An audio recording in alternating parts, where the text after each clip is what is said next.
This is where it all started for me, is right here on this back row at this church in Concord and here in Calera, Alabama. And I came into this place pretty broken guy. Just wasn't a very good father, wasn't a very good husband. Just wasn't really living my life as I should be. And I met some guys at the baseball park, and they started talking to me, and they all had one thing in common. They came to this church.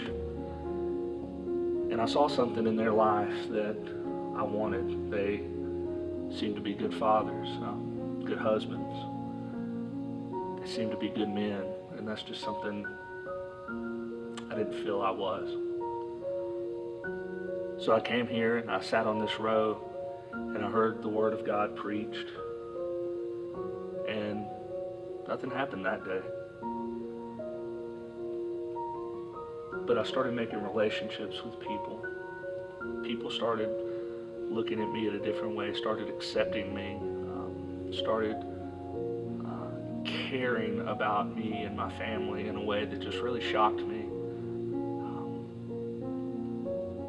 And so the next thing you know, we're here as a family coming to church, playing in the band, just doing life.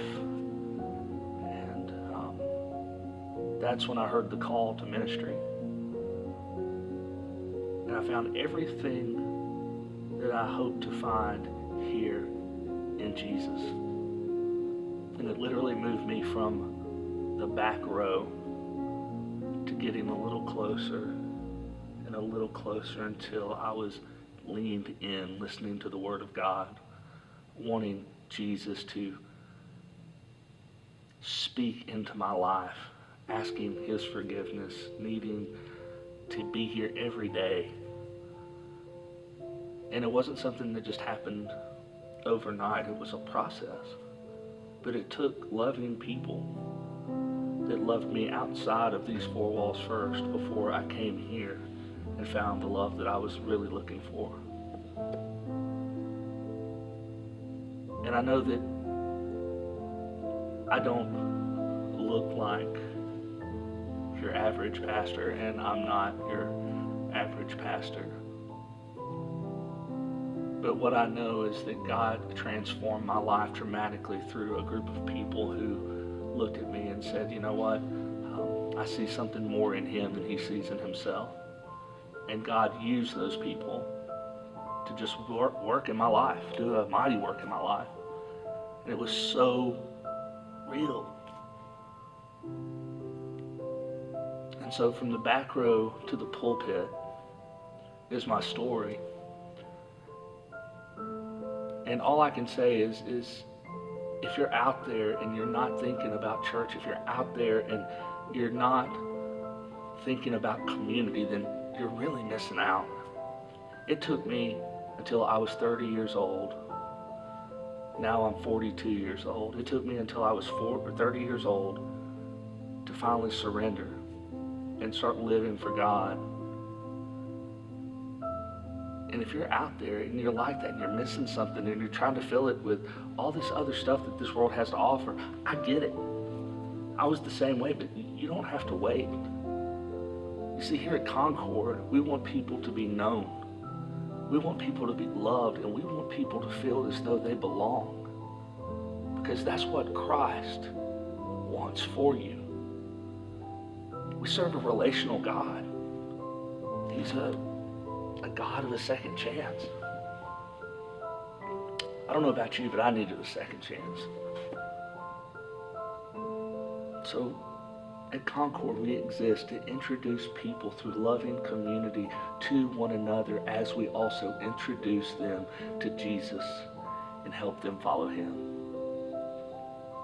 We want people to be known, we want people to be loved, and we want people to know they belong. No matter what you're facing, no matter what you faced or what struggles await you, none of that matters, because at Concord we do life together because we believe our God is bigger than our circumstances. At Concord, We want to live this life out together as a community. In Acts chapter 2, verse 42, it says this. It says, "And they devoted themselves to the apostles' teaching and fellowship, to the breaking of bread and the prayers.